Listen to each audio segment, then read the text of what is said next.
Hiccups in the Rainbow, Chapter 7.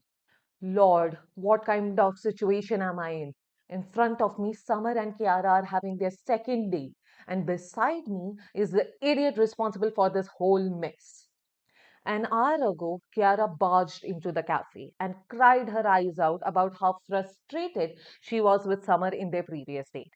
She tried every way to make Summer reject her, but he didn't show any intention of doing that. Ryan knew some Kiara from Shahid's party and decided to stay back. I signaled him to leave, but he blatantly ignored me.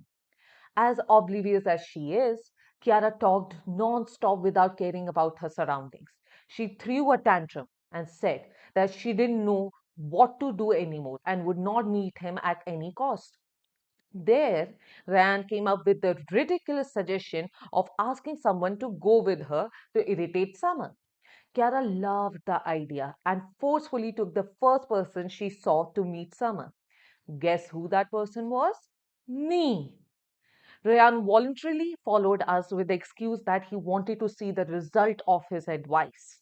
And here we are, Ryan and me, third wheeling Kiara's day to accomplish our mission of making Summer reject her by the end of this meeting. I do not even want to talk about the bewildered look on Summer's face when all three of us entered the cafe together. There was a pin drop silence. The awkwardness in the air was killing me.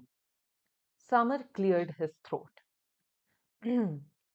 Hi, I'm Summer Malhotra, Kiara's colleague. She didn't tell me that we would have company today. Kiara, are they your friends? Kiara pointed at me. Yes, this is my closest friend Ahan and his friend Ryan. I bumped into them in a cafe. They were free, so I invited them to have lunch with us. You see, I am a very social person. I love to be with my friends all the time. What is she saying? Kiara, a social person? Huh, what a joke. She never agrees to meet Shahid and me more than twice a month and frequently ignores our messages if it's not an emergency. Seriously, how desperate is she to get rejected by him? Summer emphasized on my name. Oh, Ahan, the only person you talked about in our last meeting. I have heard so much about you, Ahan. It's nice to meet you in person. Kiara rolled her eyes. Well, I at least talked about a close friend, unlike someone who only talked about their friend's dog. The server intervened in their bickering to take our order. We already had our lunch in aromas, so Ryan and I ordered soft drinks. Kiara chose her favorite pizza. Summer said, Kiara, can I share it with you? Kiara frowned. No, order your food separately. Summer nagged. Why? The pizza is so big, we both can eat from it. Kiara got irked. Why are you being so persistent? Did you forget that you are lactose intolerant? Stop being a child and just order. Summer sulked. Well, a little bit will not hurt. Kiara sighed. Fine, do whatever you want. The server took our orders and left. Kiara showed an evil smile. You know, my mom told me recently to learn some cooking to get ready for marriage. But I'm so bad at it that there is a high probability of me putting the kitchen on fire if I cook. What trick is she playing now? Kiara loves to cook. Summer folded his hands. Well, if you're so bad at it, then you shouldn't do it. By the way, I am really great at cooking and other household work. So I believe my future wife wouldn't face any gender inequalities of her being responsible for all the work. However, from your mom's story, I also remembered something. My mom scolded me recently about me being extremely unromantic. She said that no one would want to date me because I'm so practical about relationships. I don't believe in fairy tales like giving flowers, having candlelight dinners, celebrating 100-day anniversary, and other useless things. They are all just a waste of money. What do you think about it, Kiara?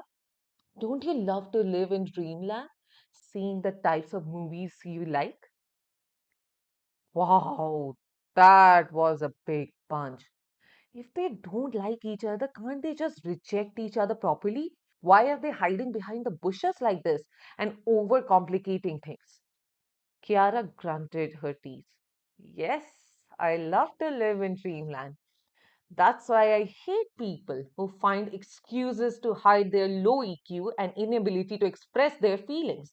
They pretend to be high price stocks so no one knows that they are worthless securities that don't have any market value. Summer clenched his fist. Aren't you being a bit rude for a date?